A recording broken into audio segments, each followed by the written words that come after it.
I'm Cynthia James, and this network is about changing lives one woman at a time.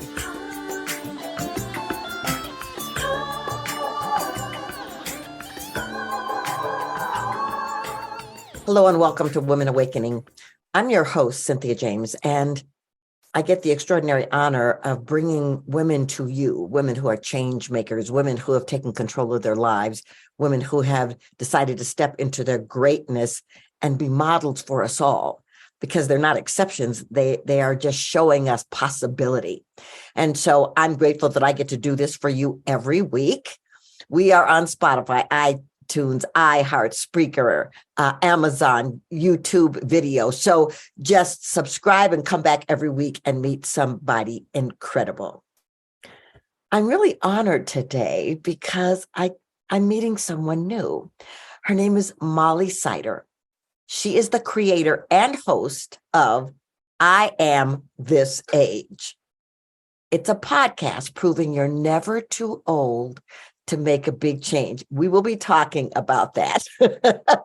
So Molly has been making her own changes throughout her 40s, including transitioning from being a longtime wine professional, we'll talk about that too, to a podcaster and a certified professional life coach. She's a storyteller and believes that the most efficient way to create peace in the world and within yourself is by sharing your story and listening to other people share theirs. So her favorite thing to do is to coach people into revealing their true identity and life purpose through, of course, their stories. Hi, Molly. Welcome. Hi, Cynthia. It's so nice to be here. That was such a nice intro. Thank you. I'm so happy to meet you. And so we're going to start with your story. Where did you come from? How did you grow up? Oh my goodness. So I grew up in the suburbs of Chicago. And I was this like painfully shy child. I like clung to my mom's leg. And I think that was at the time perceived as, lacking in intelligence, of not smart. And that was the story that I was told and I believed, because why wouldn't I have believed that? I was a child. And, then sort of throughout my childhood and my life, like sort of just found evidence like, oh, this is true. This must be true. For example, in school, I remember I was always really afraid to ask questions. And for those who know me, know that I have an insatiable curiosity. I mean, all I do is ask questions, and now I do it openly and freely and, with enthusiasm. But back then I was afraid to ask questions. I was often told by my parents, stop asking so many questions, and I internalized that as, you're asking stupid questions, stop. Or in school, I would be afraid to ask questions. And I remember thinking well, no, I don't understand something about this lesson, but no one else in the class is asking anything. So clearly everybody else gets it. Everyone else must understand it. And I just don't. And so I'm stupid. And I wouldn't ask the question. And I remember laughing at a joke that I was like, I don't think joke is funny. Why? But everyone else is laughing. Am I missing something? Things like that. And then hindsight, looking back, I'm like, no, that joke just wasn't actually funny. I fully understand. That type of stuff. And as I started to get older, I started to get a little bit braver, and I would start to ask, questions. And so often the response would be like, that's a really good question. I don't know the answer to that. Or somebody else would be like, oh yeah. I actually have the same question. I didn't understand that either. And I started to learn. I started to gain some confidence, because I'm like, okay, wait, so I'm not alone in this. And the moment I started to speak up, I learned, okay, I'm not alone. I'm not the only one in the room who's feeling this way. And so I sort of started playing with that. And eventually I I was an English literature major, creative writing, in college, and later after college discovered storytelling. Actually, much later, like in my late 30s, discovered this medium of like getting up on a stage and telling true personal narratives. So if you've ever listened to The Moth, have you ever heard of The Moth? Yeah, I love it. I love their stories. Yeah, Yeah. so fun. So that type of storytelling. Right. And I always thought like, oh, I love this. This is my medium because I like to write and all that stuff. But I also, this is another little aside. Like I grew up dancing and singing and acting, and I like, even though I was painfully shy, I loved doing that stuff and like being on stage. There was like enough of like a disconnect or like a wall up between me and whomever was watching in the audience. So I loved it. So I thought, ooh, like getting up on a stage and telling a story, like I can do that. Um, and also simultaneously was like, but I don't have anything to say. Like, what am I nobody cares about my story. I don't matter. Uh, I'm not, I can't think of anything. That's never going to happen. And then I eventually found a storytelling class here in Chicago. It happens to be like a big storytelling community here. Who knew?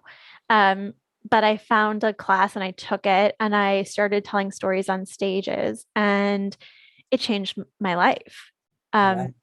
Because what you realize or what I realized was, the minute I tell a personal story and I'm willing to get vulnerable and talk about what I was afraid of in that moment, what I was feeling, whatever it was, I would like, anytime I would get scared to tell a story, or anytime even now I get scared to tell a story, I'm like, there's somebody in this room, in this audience, who has felt exactly what I'm feeling. I know for a fact. I know because back in the day when I started asking questions and somebody was like, oh, I have the same question I didn't understand, and they just weren't speaking up, so I'm going to be that person. I'm going to speak up because there's someone in this room who's going to feel the same way that I'm feeling. And so that's what I do now. So that's sort of to get us to here is, encouraging and empowering and motivating people to get comfortable with their stories, telling their stories. Basically, talk about yourself. Yeah. Well, this is all very interesting. So do you believe in synchronicity? Yeah. So when I was a child, I was shy, except I sang and I danced and I created things like that, right? Oh, see? Right. So the Proves reason my I said point. that is because I really feel like when you open up, you start pulling in people and attracting people that have the same vibration and frequency and are wanting to do similar things in the world. So I want to talk about what's the power of the story for you? Excuse me. Well, I think the power of the story is kind of exactly those two things, what you just said and what I was talking about is really, it's creating connection and community, right?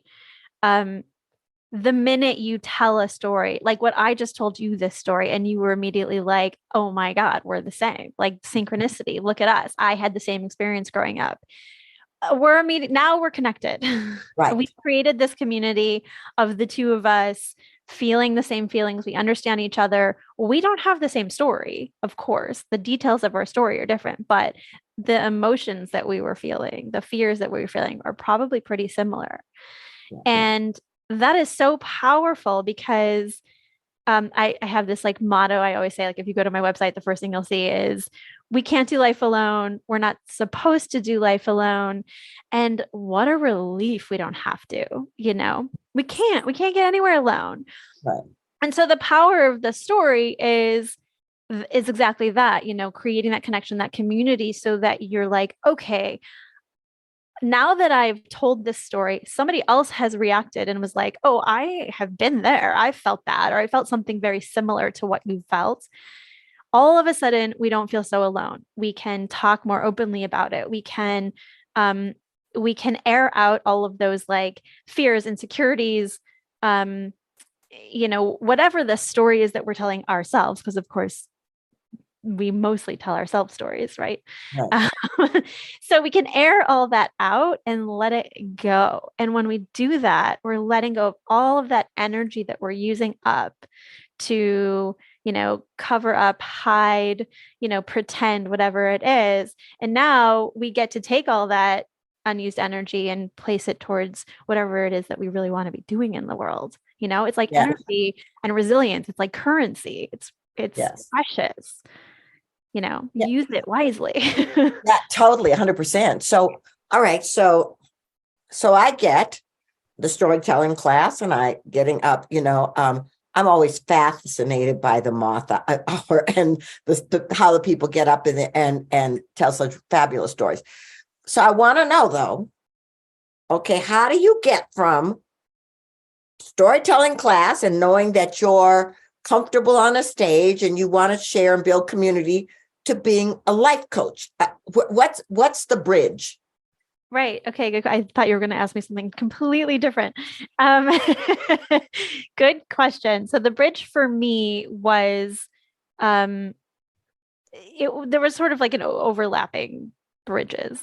But the storytelling started, I was already doing a lot of like personal growth work, mindfulness, research, lots of reading, lots of listening to podcasts, lots of working with coaches and therapists, and taking deep dives. And on top of that, I had this idea for a podcast, which I needed. I started for me because I needed this information. I listened to a lot of podcasts. I was approaching 40. I wasn't in the place that I necessarily wanted to be in or thought I would be in by that age. And I was like, oh no. Did I screw up? Did I miss my chance to like have a happy, successful, quote unquote, successful, fulfilling life? Like, is this it for me? And I was like desperate for some sort of representation from somebody like me, but a little bit older, who was living outside of the box, who, maybe never got married, never had kids, and was like happy as a bee. So, I don't think that's a phrase, but anyway, happy as a clam. I don't know. think they're happy. Whatever. Anyway, so when I was obsessed with podcasts, I couldn't find it I really wanted it in podcast form, couldn't find it anywhere, couldn't believe it. And I was like, well, I guess I'm going to have to start my own podcast. Also, I have no idea how to start a podcast. I don't know how that works. So I sat on that idea for a couple of years before I did it because I didn't know what I was doing. I didn't have the confidence to try. And that overlapped with, I had already been doing storytelling for a little while, but was gaining more confidence in just speaking and getting up on stages in front of people. And then, so those two things overlapped with the, just wanting personal growth, like, oh my God, I need to, I really need to get on this. I'm not happy where I am right now. And I don't have a choice anymore, but to like really take a deep dive into why and what's going on and what I need to live, the life that I want. All of those things sort of combined into, oh, I'm going to be a life coach. Oh, and I forgot about the wine part. I also was in the wine industry, as you mentioned, for a really long time, and I loved it for a really long time. And I also Were you selling it? Were you tasting? What were you doing? I've worked on every side of the wine industry you could think of.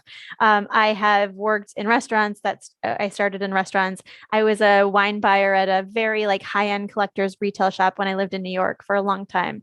I moved to Chicago and I worked for an importer / distributor as a portfolio manager, and I did sales. I've also made wine. I've worked harvests in California, New York, and in Italy. I've done it all. I love and wine. You just liked wine and wanted to know more? Yeah. I grew up around wine. My grandfather was a big wine collector. So I grew up with we would have like 5 bottles of wine on the table, every time we were at their house for dinner. I grew up my first sip of wine, I think I was probably 5. And I have this memory of sitting at my grandparents' kitchen table while they were like getting ready for dinner. And my grandfather, like my feet couldn't even touch the floor. My grandfather would pour me like a tiny bit of wine and my sister a tiny bit of wine. And we would like, he would open up just a can of like, smoked oysters, like those, like whatever you can get at the grocery store. And he had those like little different colored plastic toothpicks, and we would just like be, sticking the toothpicks in, eating these smoked oysters as a 5-year-old and drinking wine. I mean, this is how I grew up. And I grew up playing in his wine cellar. It was underneath the floorboards in his laundry room. Like we had to climb underneath like the floor and like sit around and like wheel around. It was so fun for a little kid. Anyway, so I grew up around that. So I eventually started working in restaurants. I was waiting tables, and I was waiting tables at a fancy restaurant where I had to know about wine, and I had to learn about wine. And I was like, this is interesting. I like this. This is fun. And that eventually led into an actual career in the wine industry. And I loved it. I still love it. Right. Yeah. But so that was how you were making money. Yeah. And were you making money being on stages? No. Okay. Okay. But I know podcasts, when you start out, you don't make money. I got that. Okay. Right. So you're a seeker. You've been a seeker your whole life. And so did you start noticing that people could use your support, but you needed more skills? Oh, yeah. And I'm, yes, absolutely that. And I am, I'm somebody who values like experience and education and, certifications and things like that. So that's when I was like, all right, I'm going to actually study this and I'm going to get certified so that I can go out into the world and say, I have all this life experience. I have all these stories to tell you. I can help. And also, I'm certified in it and I have the experience and the knowledge to help and to do all the things. Yeah. That's great. So I want to talk about age because I've been on the planet for 7 decades, and my last book is about my journey through the 7 decades. And thank you. and it really is about the fact that there's no limit to what you can do. You can create. So why did you name the podcast that? And why was age so interesting to you? Oh, that's such a good question. I really wanted to celebrate what people were doing at the age they were doing it. Like, I am this age, whatever the age is, and this is what I'm doing today, and this is who I am today. Rather than being, embarrassed or scared to say what your age is. I'm like, no, let's celebrate it. And the reason why I'm so interested in age, so kind of goes back to the wine industry too. This happens in a lot of industries, but of course I know the wine industry and I don't know other industries as well. Like they always come out with these publications like the top 40 under 40 and the top 30 under 30. And whatever, that's fine. It's interesting to hear whatever anybody's up to.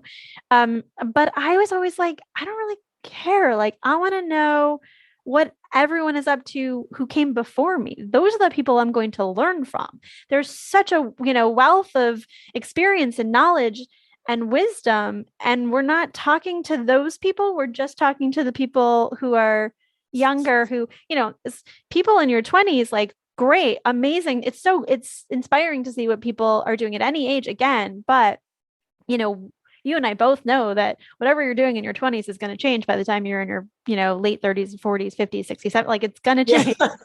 So 100%. In fact, you're going to be a lot of different people at those ages. Yes, a lot of different people internally and externally. Absolutely. So I was like, why aren't we talking to people as much who are, of the generations before us? What a missed opportunity. Like, what are we doing? And I think it's, something that we miss as a society as a whole here in the United States. I think it's different. What I've learned is it's different in other cultures. Mm-hmm. And in this culture, it's like we're so focused on youth and anti-aging and just chasing youth. And like, newsflash, you can't, you're never going to catch up to your youth. Like, that's not a thing that happens. Anti-aging is BS, we're all aging from the moment that we're born. And I've had a couple of people on my podcast recently. The episodes are coming out in the next like month or so, who are like, who've started this ageism movement, or this movement around ageism.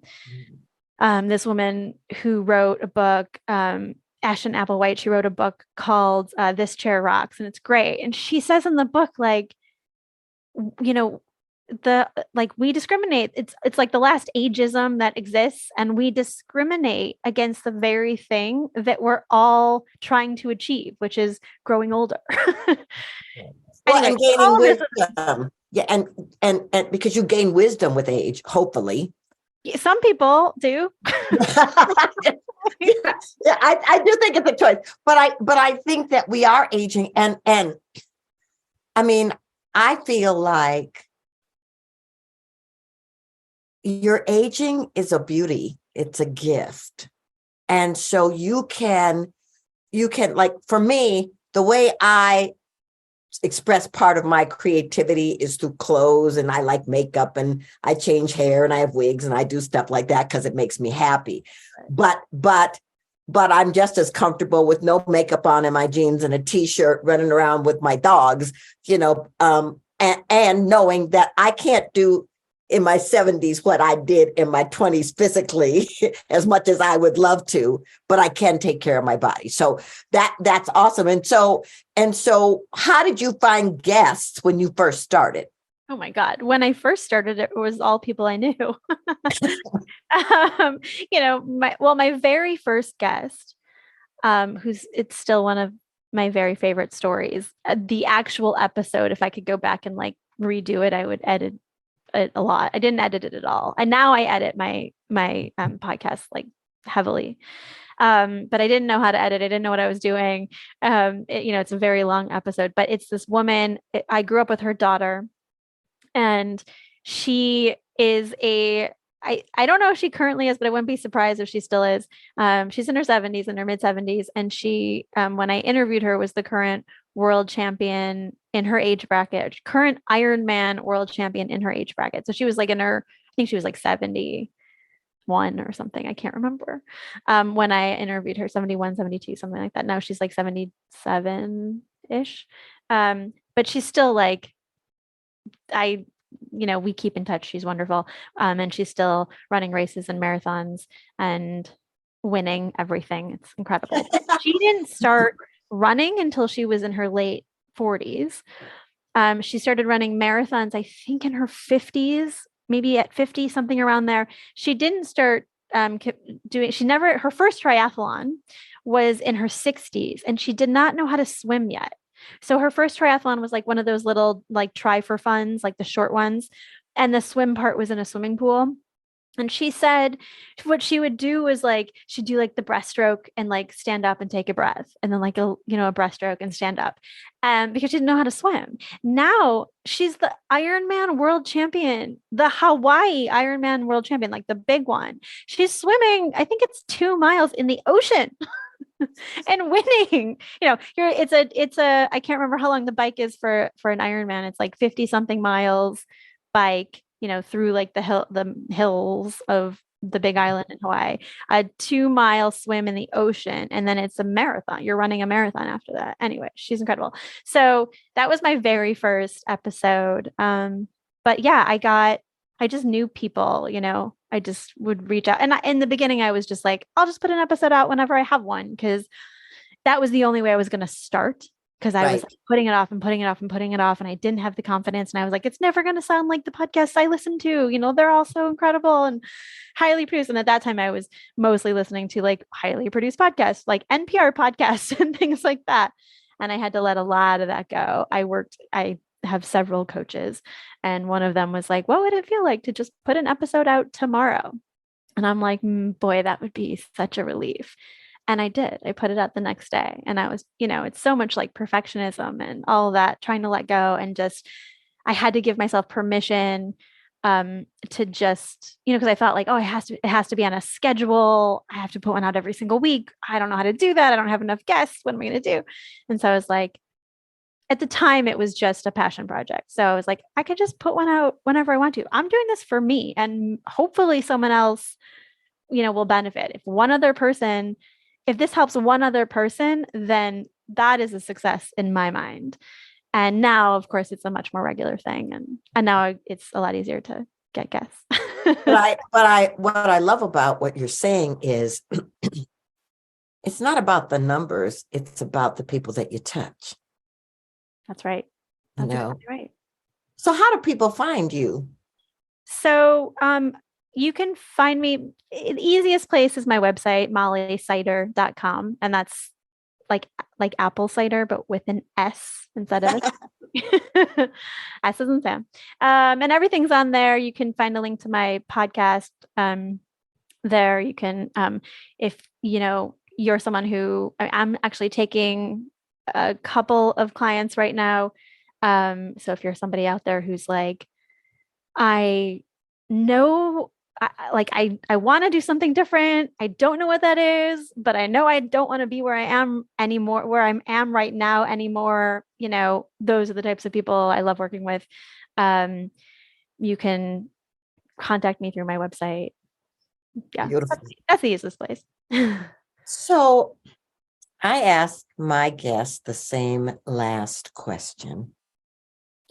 This show is called Women Awakening. What do you think is the one thing, the most important thing about women awakening at this moment on the planet? I love this question. I